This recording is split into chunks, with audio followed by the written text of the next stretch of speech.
Good morning and good day to our international audience. Welcome to our C-19 Business Innovation and Leadership webinar. It's a collaboration between the Open University Business School and the Whole Thing Group. This webinar is the first of a four-part series, on innovation and leadership through this pandemic. And we're going to look at and consider four critical business areas. The first being business, communication, finance, and lastly, social. So these webinars are extremely relevant and pertinent this time. Thank you very much for attending. Our aim of this session is to hear from a very special expert panel who are joining us to give us their lessons learned of initially dealing with this pandemic, working through it, and also planning to exit the pandemic. So my name is Simon Wallace of the Whole Thing Group. And my co-host is Professor George Freinas. Professor George Freinas is Professor of Strategic Management at the Open University Business School, and we'll hear from George later. We are joined by an exceptional panel today. I'm so pleased to introduce you shortly to all of them. Phil Atherton, Group Sales and Marketing Director of Portmeirion Group PLC. Welcome, Phil. Bernard Ross, CEO and founder of Sky Medical Technology. And Craig Chambers, Group CEO of TBR Global Chauffeuring. So this is a live event, ladies and gentlemen. You have the opportunity to ask questions throughout the event. On the right, if you'll see your screen, you'll see a question box. Ask questions. We'll put as many of these questions as we can to the expert in the second part of the presentation. This session will last about 1 hour. So I'm hoping you're sitting comfortably and you're ready to go. So I'd like to bring Phil Atherton into the conversation. Morning, Phil, how are you doing? Good morning, Simon. I'm very well, thank you. How about yourself? I'm great, I would like to, thank you, Phil. I would like to just give the audience a flavour of who you are and a little bit more about Portmeirion too. So I'll do that first and then ask some questions. Are you okay with that?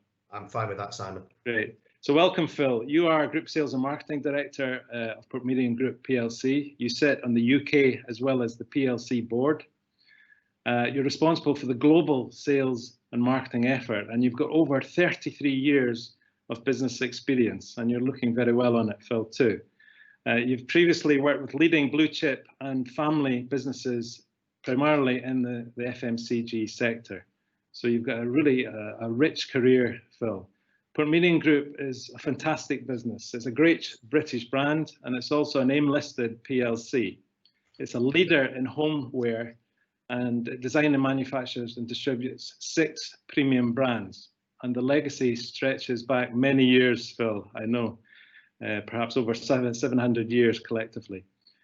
It's a global business. You're operating in 74 countries. You've got 840 employees, and the turnover, Phil, pre-COVID was £100 million. So welcome again, Phil, representing the Portmeirion Group PLC. Thank you, Phil.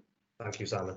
So Phil, just to start, can you please give us a little context of your business and tell us what have been your biggest challenge for you during this pandemic? Okay, so clearly the world went into lockdown in slightly different phases, depending on the region, and that lockdown obviously meant that any non-essential retail, so non-grocery stores, had to close. And from our side of things, that meant some really big issues in terms of sales, cash flow. How do we manage the business going forward when there is literally no business there? And what we found was that the safety of our employees came very top of our agenda. And we had a warehouse that had significant stock in there that we wanted to make sure that we could supply to the trade. So the closing of the trade and the safe distancing and welfare of our employees became the most important issues that we needed to resolve. Fantastic, Phil. And how did you approach that? What business practices, business models, delivery models, and perhaps novel approaches did you use as a result of this, Phil? Well, obviously we had to furlough a lot of our staff, Simon, at the time. So we furloughed staff, and we also had people working from home, most of the office staff. And what we had to do is work our way through these problems to find how we could get the factory up and running again, how we could service people from our warehouse and how we could get our teams working, because all of our teams were office based. So what we found was actually that our consumers still wanted to buy our product, but obviously online. So what we started to see was huge growth in online demand from people like Wayfair, from Amazon, and obviously our own e-commerce site showed huge growth. And that presented major challenges because we had to service these orders very quickly. And that meant that in the warehouse, as well as the social distancing, we had to put in new processes to ensure that we could service those customers effectively and on time, because obviously online service is very quick turnaround, next day delivery. We also started to set up daily sales out meetings to understand what demand was and what the key lines were and what stock we had available of those key lines. We had to start putting systems in place to increase our resource. So we started to bring people out of furlough very quickly, but obviously still making sure that we adhere to those safe distancing rules.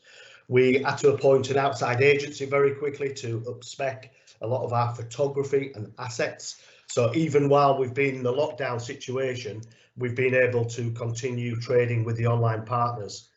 Our sister company, who we own in the Lake District, called Wax Lyrical, who are basically a home fragrance business, very quickly at the start of the lockdown, converted 2 of their candle lines into hand sanitizer lines. So they went from making wax candles to making hand sanitizers, which was predominantly for the NHS to support them, but also obviously to sell through their own website and into retail markets.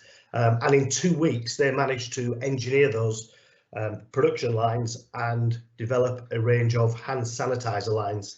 And that change of product obviously was a big, difficult obstacle that they overcome very quickly and has resulted in some excellent sales for them.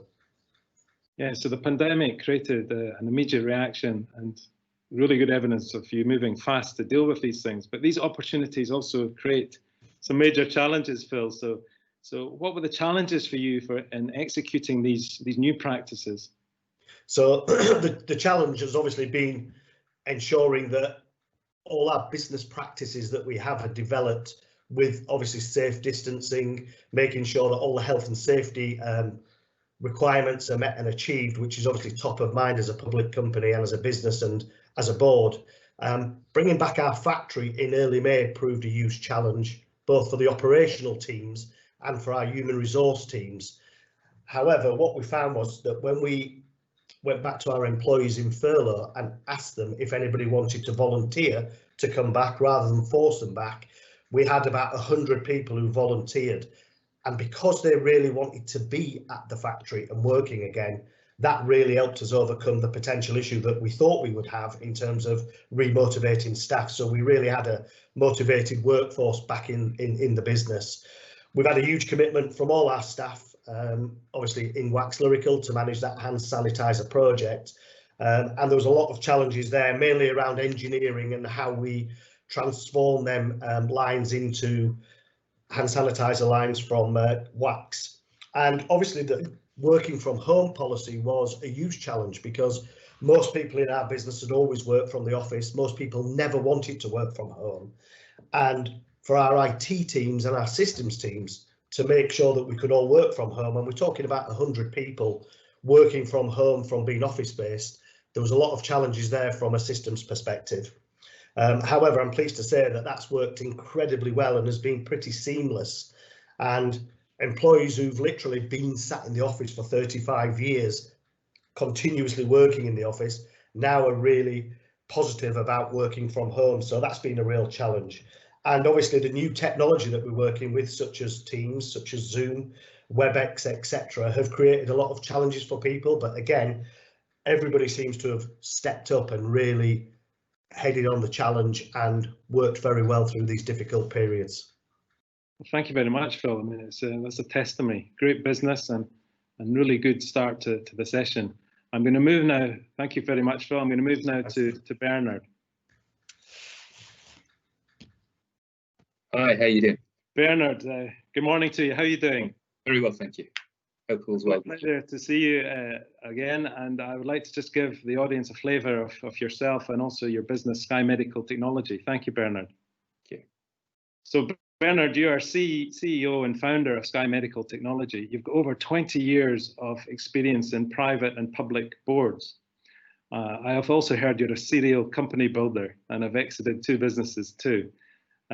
You've previously led significant organizations in the pharmaceutical, technology and FMCG sectors. So Bernard, it's a pleasure to have you here. Thank you. You're very welcome. Thank you, Bernard. I'm excited about your business, Sky Medical Technology. So you're a pioneer and developer of a bioelectronic nerve stimulation technology called OnePulse. And the product is called Gecko. It's a Gecko device, and it improves, I believe, blood circulation. Really fascinating. And you're currently raising growth equity to expand. You've managed initially to capture $40 million, which is fantastic. You've got 34 employees, 14 distributors taking your product into 32 countries, which is absolutely fantastic. And a target of 1 billion annual sales, Bernard. So congratulations, and it's a pleasure to have you here, Bernard. Thank you.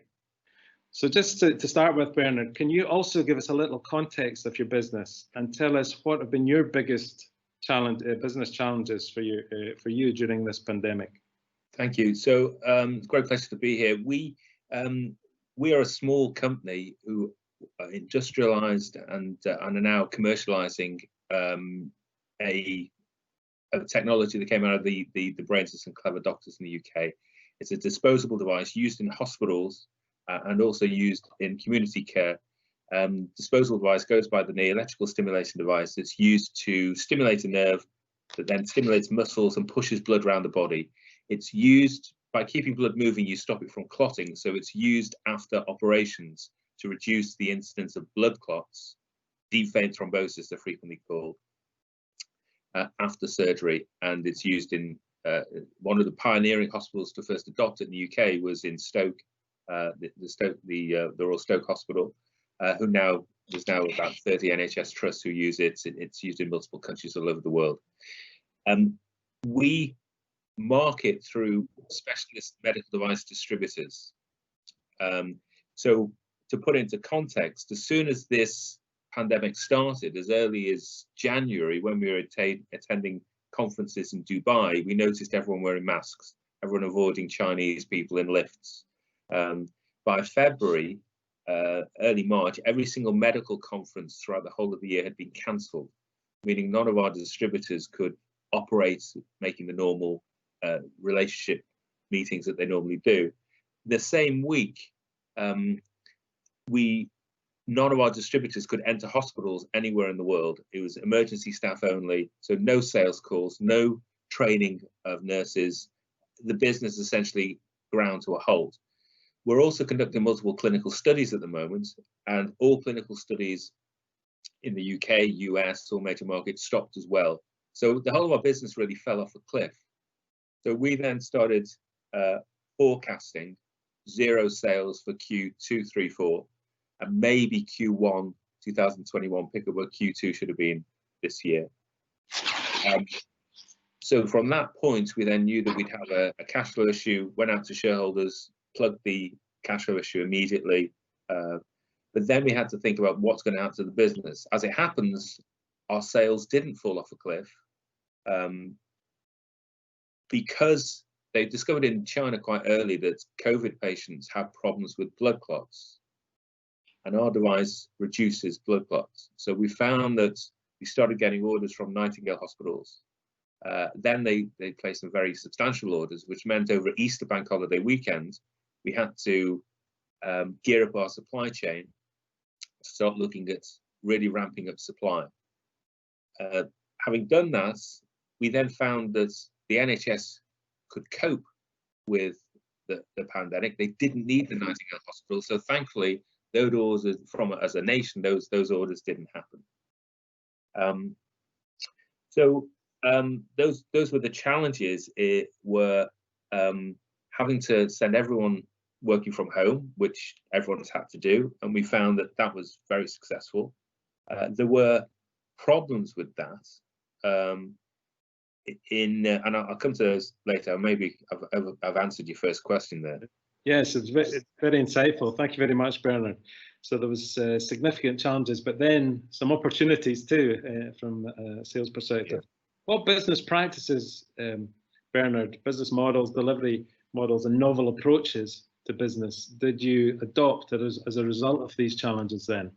Yeah, so the healthcare industry is quite old-fashioned in many respects. It's about personal relationships. An orthopedic salesperson, specialist salesperson, will know his surgeons very well, attend operations with the surgeon, show him how to use a new knee replacement or hip replacement. It's very personal orientated business. We used to laugh at our American colleagues who would conference call permanently. They'd never go anywhere. They'd work from home, and we thought they were very unproductive. We then found that we had to adopt exactly the same practices that they did, and we found that it's very efficient, and it's probably something that we're going to do more of. We found the whole of the healthcare industry switched overnight into, if you want to speak to a specialist orthopedic surgeon, you can reach them on Zoom or Teams, whereas you simply can't get into a hospital. So we started looking at working from home. That worked very well. We had one guy in our business, head of operations, Mark Worley, who took this under his wing immediately.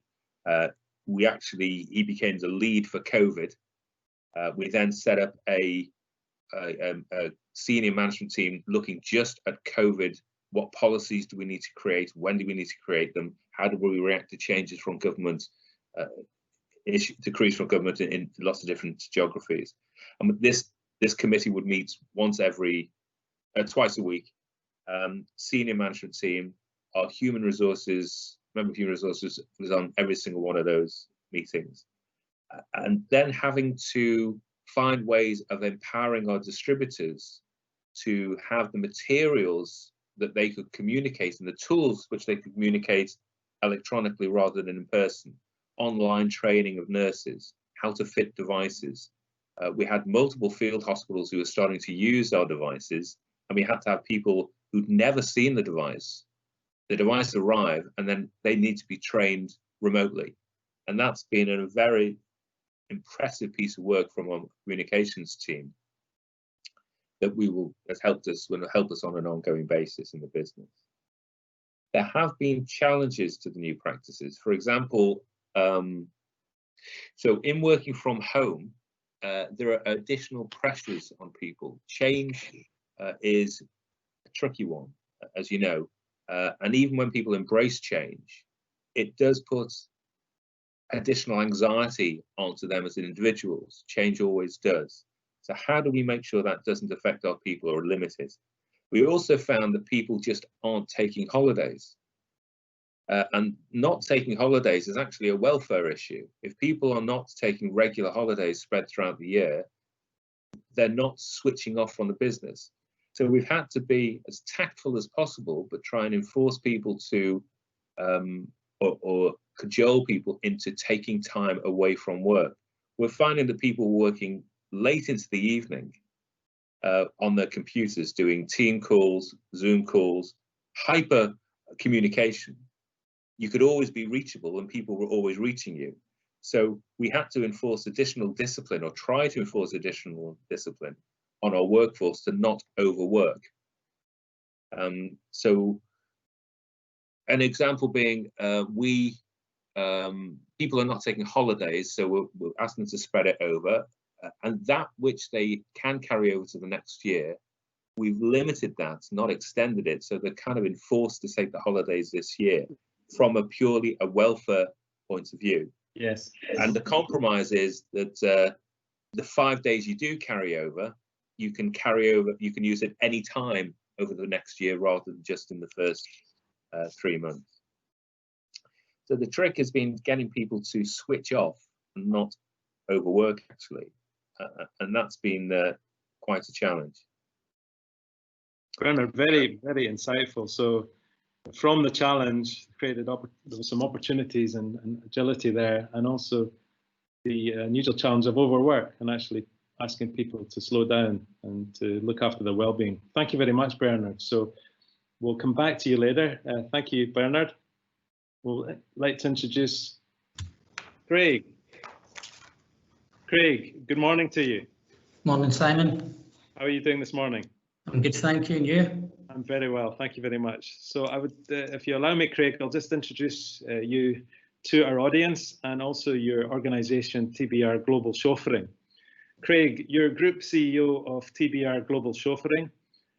You've been there for 14 years and perhaps started right down as an account manager. So I can see that you've got a real rich experience of the business. In 2016, you were Young Business Person of the Year, that was awarded by Glasgow Chamber of Commerce. And in 2019, you were shortlisted for Scotland's Entrepreneur of the Year Awards and several categories of the IOD Director of the Year Scotland Awards. So Craig, it's a real pleasure to have you this morning on our panel. Thank you. I'm also delighted to introduce your business, TBR Global Chauffeuring. You are a world leader in ground transport. Head office in Glasgow in Scotland, not too far from where I am. Offices in Hong Kong, Shanghai, Singapore and Dubai and Boston. And you're operating, our TBR Global Chauffeuring are operating in over 3,000 cities, which is quite staggering.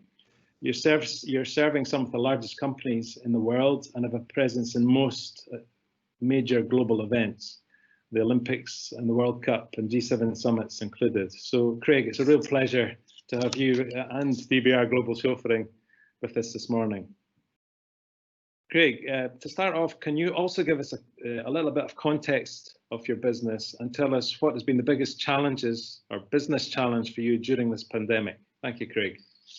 Thank you. Well, as you mentioned, worldwide ground transportation company with offices across the globe and operating in 3,000 cities worldwide. 3 different core service lines around financial roadshows, high-end corporate and events.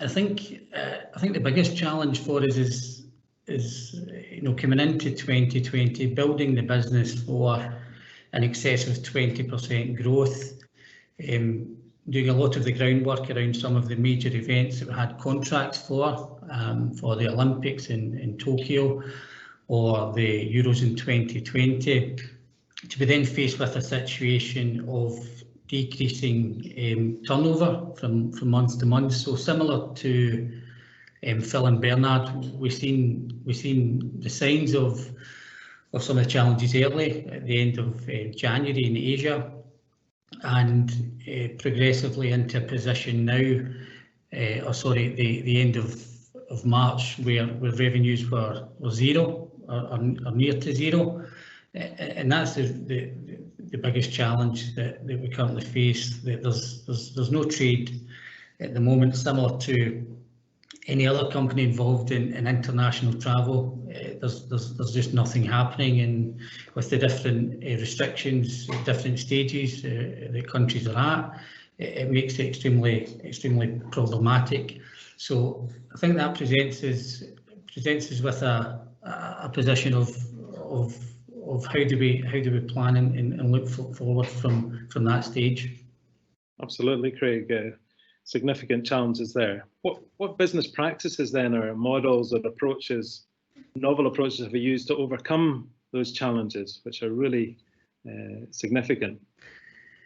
Yeah, well, I think you mentioned at the start that I've been at the company now for 14 years, and one thing I have got now is time, which I never usually have. If you're dealing with the challenges of today, of yesterday, from an operational perspective, I've actually had some time to take a step back and reflect on the business, look at the various scenarios that we may face, and I think it's given me an opportunity to reassess the brand proposition. Is it right? Is it right for the future? It's given me an opportunity to speak to some of our existing customers, some of our potential customers, some key figures within our industry as well, to understand what our buyers would want in the future.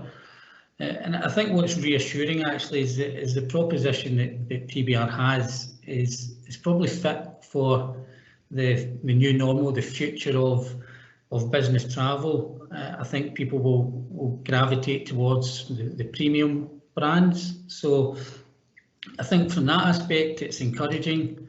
There are a couple of areas where we have had to focus though to make the changes. I think one of them is the domestic market. So clearly the recovery of international travel is going to take some time, but domestic travel will return earlier.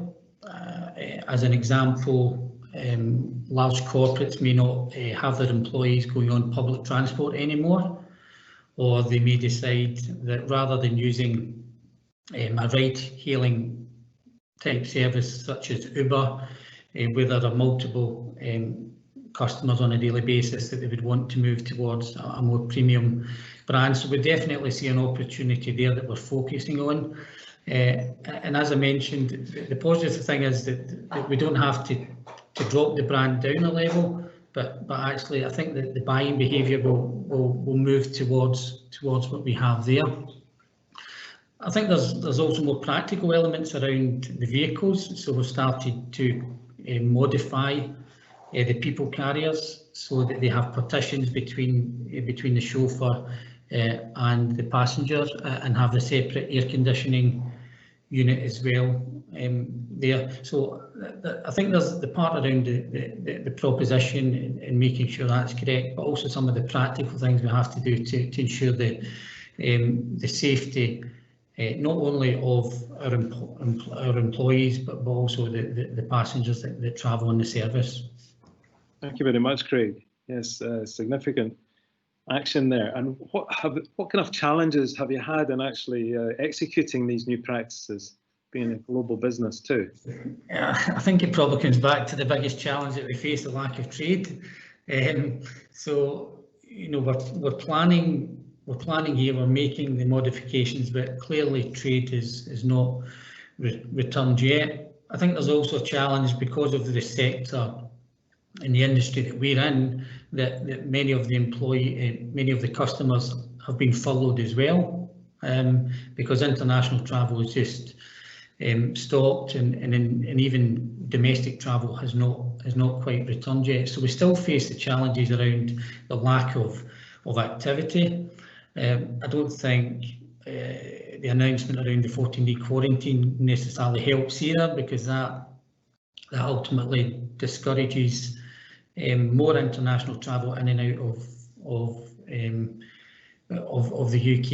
And I think one of the other panellists mentioned earlier as well, it's just the world and being at different stages of the pandemic, and therefore that impacts clearly how individuals will move around. So in many ways we're still facing the same challenges as what we faced at the start, but what we have done is a lot of planning, a lot of preparation, a lot of discussions to be ready to move once the world opens up again, essentially for international travel and even domestic. But I think still in many countries the domestic part is still probably a bit early. We have started to see some positive signs and inquiries over in Asia, specifically Shanghai, but I think overall it's still quite early in the stage to see any real signs of positivity so far. Okay, Craig, that really sets the scene for us at TBR Global Chauffeuring. Thank you very much. Thank you.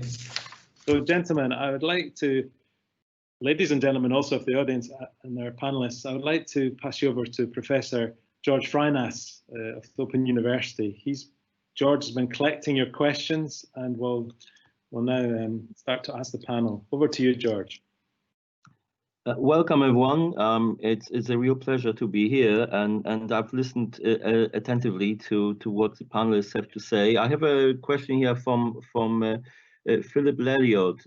How do you plan to convince factory or office-based employees that the office or the building is now a safe place to work when requested to return to work? I think this is a question for all of the panelists. Who would like to answer? Phil, thank you. Yeah, okay, no problem. So I actually think, George, we probably never will have to get back to how the office was. We had people who sat in the office for 40 hours a week in front of a computer, and we've now realised they can do that work from home, regardless of what that function is within the offices. So what we've decided to do as a business at Portmeirion is we are changing the offices literally as I speak now. There are people in planning how we're changing it, and I was there last week looking at the changes and the plans. And the idea is the office will become a hub for the future, not somewhere people sit in front of the computer all week. And what we want people to do now is be much more flexible in terms of working from home, working in coffee shops, for example, but then coming into the office when they need to be in the office. And one of the things that we found is all of the silos that we had, because the marketing team was sat in one space, the sales team in another space, logistics in another space, all of them silos have broken down because people are working from home and not in their teams. So we want to encourage that. So I think it would be, for us in particular, remiss to try and think we're going to get everybody back into the office, but we are changing the office and how it works. We're also obviously going to put in some safety rules around how we go in and come out of the office, how we flow through the office, but I don't think we will go back to an office as we knew pre-COVID. I hope that's useful. Okay. I think we could maybe gather a few more thoughts here from maybe Bernard and Craig on this question. Yeah, thank you. We maintained a core team in the office for of 3. We've only got 34 employees, but we maintained a core people in the office of 3 people that rotated around from the people who lived there locally. So that maintained. One thing that I was, as an intellectual property rich business, we're very dependent upon cross-functional interactions in our business, as most businesses are, to generate new ideas. So engineering needs to meet with regulatory, clinical all the time. And one thing we were concerned about was that would be lost with everyone working from home and going off into silos, quite the opposite to Phil mentioned. As it happens, we found the same thing as Phil, that there is an increasing level of cross-functional discussions because everyone's available at the click of a button most of the time. And you can see on Teams who's available and who isn't. And if you want to organize a call, it's one email away to have a quick call. You don't have to wait for someone to finish a coffee, grab another coffee. It's so much easier to have the cross-functional relationships maintained. So I think what will happen for us is exactly the same as Phil. We will maintain a smaller office as a hub, but there'll be much more remote working. We used to have a lot of people in the field anyway for clinical studies, etc., but that's going to increase. From my perspective, I believe the question was around convincing employees in terms of returning. I would like to think that our employees trust me as a leader, that I would create that safe environment for them to return to, and actually we're working at the moment in terms of the offices we have to have less desks and have the correct spacing between them and create that safe physical environment for them to return to. But I suppose similar to both Phil and Bernard, I think as an organisation we will be seeing a much more hybrid model between office working and home working. I'm certainly a fan of that hybrid model rather than exclusively one over the other. So I think we actually pre-COVID we'd already started moving towards that, and I think this has just accelerated that need to do it. And it's what it's clearly proven is the power of systems such as Teams to be able to work together and collaborate. It's certainly not just in one country, but collaborate better as a global organisation. Thank you very much. Over to you, George, again. Thank you. Thank you, Craig. Well, thank you very much. I have a question here from Olga, specifically for Bernard. Now, Bernard, you mentioned the problem of overworking during the quarantine, during the lockdown. But on the other hand, this can be easily explained by simple increased demand for change in the organization, including more communications and so forth. What is a possible approach to balance? What is the role of leaders in these conditions? Yeah, that's a good point. So I've been working closely with my human resources, head of human resources, to make sure that we don't discourage people when they're enthusiastic for the work they're doing. Also, at the same time, just because someone's working in the evening, it could be because they've decided they were going to do something else during the day because of childcare needs, and that they're replacing their time certainly from the afternoon to the evening. So we shouldn't be too prescriptive. But when we set up to make sure that people aren't online and working too many hours in a day, then there was two people in particular who were, I would suggest, overly active, and we've had to see if that was a result of higher stress levels, anxiety levels, and we to some degree intervened. Or my head of human resources did, rather than along with the line manager, to try and support someone if they were having felt that they needed to work a lot. Some people felt that they needed to prove that they were working because they were working from home. A bit of guilt because you do an hour's gardening in the middle of the afternoon, and you need to then do an extra 3 hours in the evening to offset that. There isn't a need for that. As long as people understand what their roles are in the business, understand that they are delivering, they're not falling behind, then we can be more flexible in the times that they do things. But in doing so, we feel that we have a duty of care to monitor people who are putting too much strain on themselves or taking too much on, and maybe not delegating enough to other people. Does that answer the question, I hope? I think it certainly starts answering you know, the issues that Olga was interested in. I have another question here from Richard Godfrey. With some estimates suggesting that there could be further waves of the pandemic over the next 12 months or longer, what lessons have you learned that will allow you to prepare for potential further lockdowns? So I guess it's sort of related partly to what you've been saying about, you know, how work has changed. And are you scenario planning for possible futures? I think this is a question for all panelists. So maybe this time we start with Craig. Thanks, George.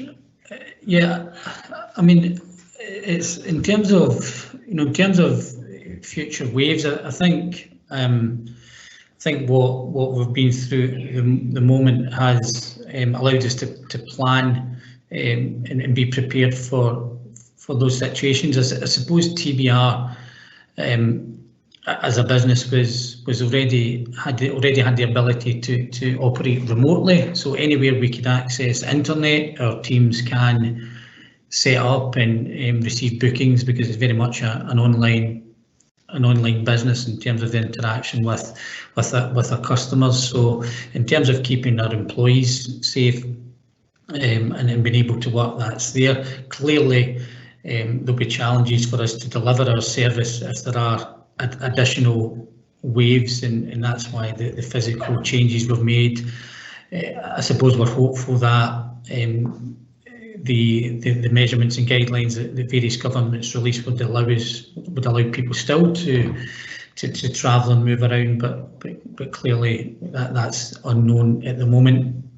In terms of scenario planning, part of the time I've been spending has been focused on looking at various scenarios for the business. As I mentioned earlier, the real challenge for us and for many other businesses is when will trade return to and to what level will it return to, and in which countries and when, and that's the real challenge for us. So we're doing as much planning as we can, prepared for when that may be, and we do have buffer around the funding that we have to continue to see through for a period of time. But yeah, clearly it's looking at various different scenarios that may come, so that we can react as quickly as possible to how that plays out. Thank you, Craig. Can we have Phil and then Bernard, please?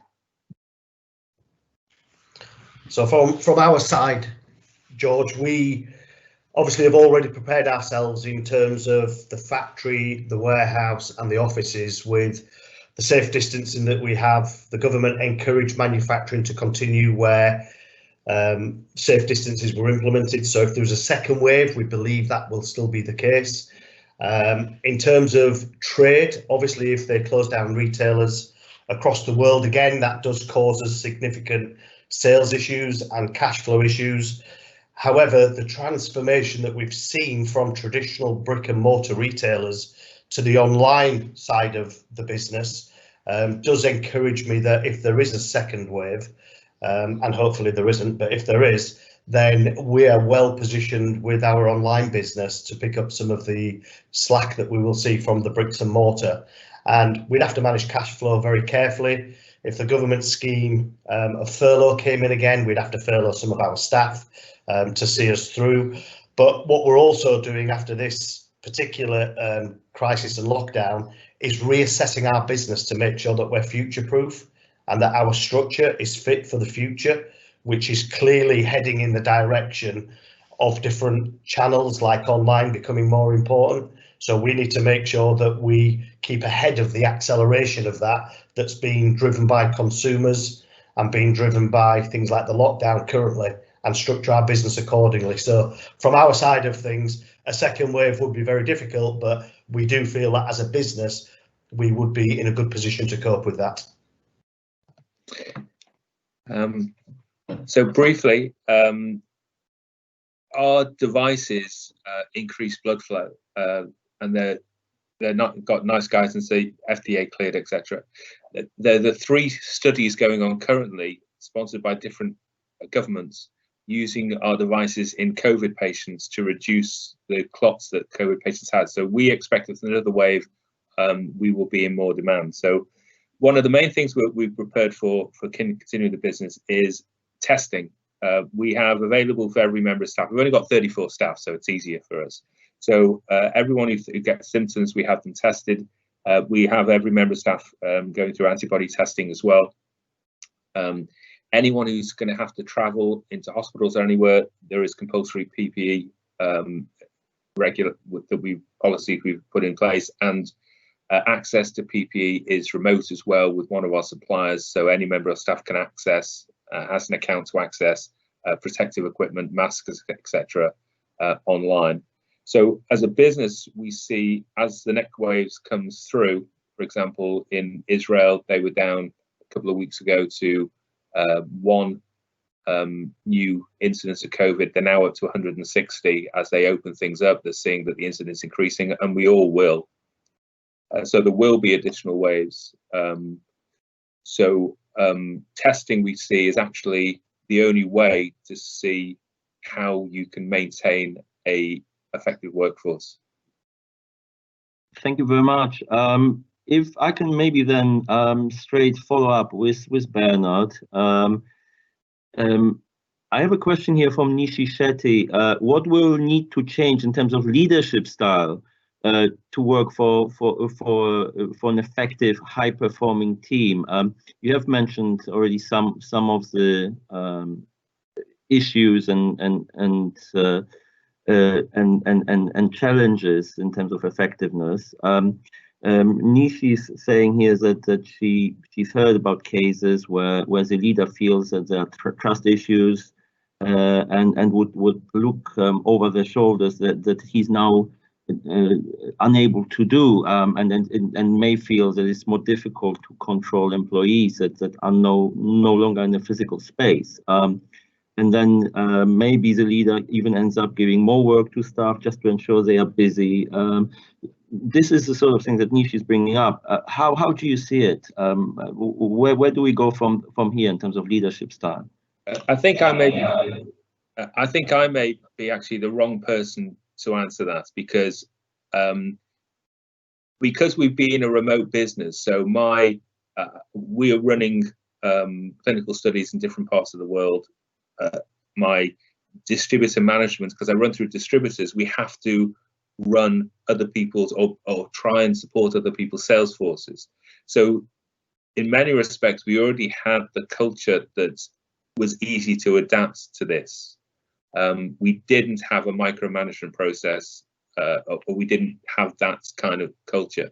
I think perhaps Phil might be better, or Craig. Phil certainly might be better to answer this question because he's directly involved in manufacturing. Phil? Yeah. Hi, George. Well, I think in terms of leadership and changes that will be needed, obviously emotional intelligence is a high requisite right now for leadership. But I think having teams remote from previously being in the office, I think will require much more emotional intelligence in terms of being able to manage those individuals remotely whilst maintaining that motivation that you need them to have, and for them to buy into the culture of the business, because it's a little bit more difficult to do that remotely than it is when people are in the office. I think one of the big things that will be needed by leaders is to communicate incredibly clearly to all of their teams the KPIs that they expect of each member of that team, through obviously the line management process. And I also think what will be needed is regular, clear communication, not just from the KPI and business perspective, but also from a social aspect. So some way of continuing to socialise remotely, which is not easy, I think is still important to keep people on side and motivated. But I do think it will be new challenges for leadership. I think being remote and trying to manage a factory and trying to manage a warehouse will not be easy. I think it will take a lot of investment in leaders' times to spend with those teams that are still actively manufacturing or distributing products. And I think with customers, it will take a very different approach, because we're used to jumping on planes and traveling the world to see customers and breaking bread with them, having lunch with them, having dinner with them, really getting to know people. I think new ways of working mean more regular communication, but you're not actually physically with these people. So again, I think that will take more emotional intelligence and showing those customers how much we care. So I think there's very different demands in the future versus what we've had traditionally. Okay, thank you. Since we have relatively little time, I have a slightly different question here for Craig. There's a question here from Mark on pricing, and Mark's asking, how did you decide on your pricing model, and are you sticking with this during the pandemic? I think it's been mentioned before that the brand doesn't change. So how does pricing work post-pandemic in this new normal? Thanks, George. It's a good question. In terms of TBR Global Chauffeuring as a brand, very much position ourselves as premium at the high end of the market, and therefore our price point is one of the most expensive, or the most expensive in the market, and we're not embarrassed or ashamed to position ourselves there, and we deliver what we say we're going to deliver there. I think in terms of what the price point looks like post-COVID and post-lockdown, will be positioned the same or actually increase.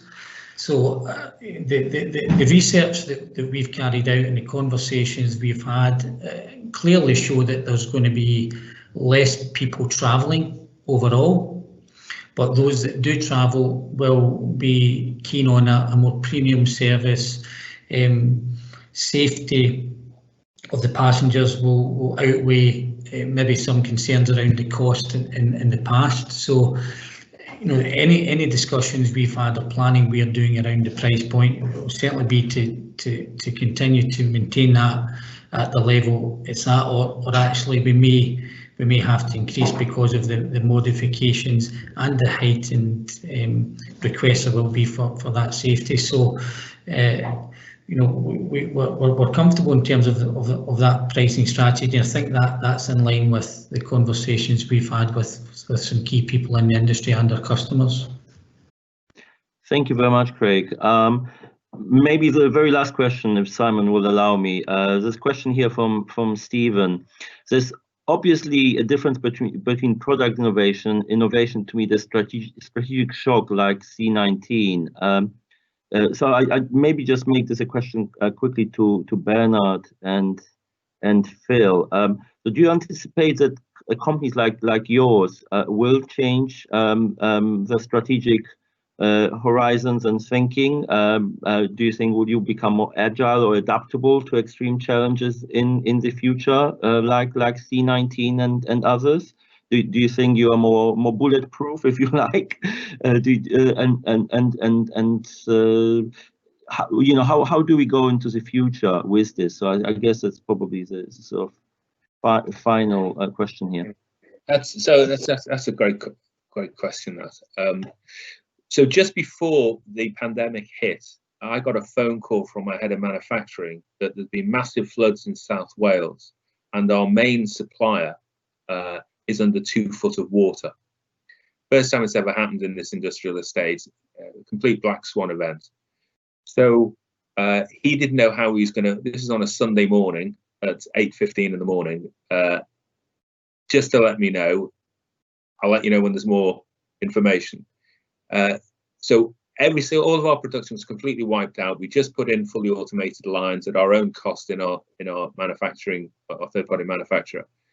So we had to rebuild that again, and we went from ground zero to full production in 32 days. And then we were hit by the pandemic. So we now know that if we need to, we can reset up full manufacturing, as long as you've got the outer building, in 32 days. Until you go through these black swan events, it's all theoretical. You think you may be able to do this, but there's things you learn by going through these that you only have to learn once. If you look at, for example, Singapore or South Korea, they've been through SARS. So when it came to this pandemic, they had the infrastructure in place to deal with it. So I think every single one of us are going to be better off as a business as long as you survive. Because you've put the processes in place. The key is documenting those processes and making sure you can pull out the hand. But these things aren't taught in universities or in schools. You have to go through them to learn from them. Thank you very much. Thank you, Bernard. Simon? Thank you very much, Bernard and George. Yes, if I could just step in and take us to the final thoughts. And thank you, Bernard. I've got Phil queued up. Phil, I know you were mentioned in that last question, but if you could just perhaps give us your final thoughts, lessons learned, any surprises through COVID. Over to you, Phil. Thank you. Sure. So obviously we've learned a lot of lessons, and as Bernard said, this becomes a blueprint for the future in terms of crisis management. But 3 real outtakes that I've taken is that when there's a crisis like this, it is generally much easier to push through any change in a business. And what we found as a company is that obviously the working from home piece allows us to fish in a much wider talent pool going forward. So instead of people being based within an hour of the office, we can take people in any country in the world if they can work from home, like we've proved works for us as a business. I think that also helps our employees in terms of balancing their lives, improving their mental health, and obviously drives autonomy into the business too. I think the second lesson is teamwork. There's a huge willingness in all businesses to work as a team, but you really see that come to the fore when people are working much more remotely and under a crisis like we've seen. And the online business, which I have talked about significantly this morning, there's been a huge acceleration of that, and understanding how they mine data and how they understand their consumers has really helped us understand what our structure should be for the future. So I think if I summarise the key lessons learned, it's crisis opens up lots of opportunities to change. In terms of the way we work, breaking down any silos that you have, it's about getting people separated and mixing much more. And we need to make sure we reflect the structure for the future, which is very much about transformation online, and COVID-19 has really accelerated our existing 5-year plan and pushed us forward, because we already had these thoughts and these plans in our 5-year strategy, but this just really helps us accelerate that. Yeah. One big surprise, Simon, for me was we believe that we'd be facing significant reductions in sales, and the resilience of the brands that we have has been quite a surprise, because our sales haven't dropped to the levels that we would have expected them to drop to. So that was a big surprise for us, and we'll build on that now as part of our brand strategies. Thank you, Phil. Yeah, really good, strong summary. Thank you very much, Phil. And thank you. Over to you, Craig. Thanks, Simon. Yeah, I think there's a number of things you learn, still learning. I think certainly one is not to panic.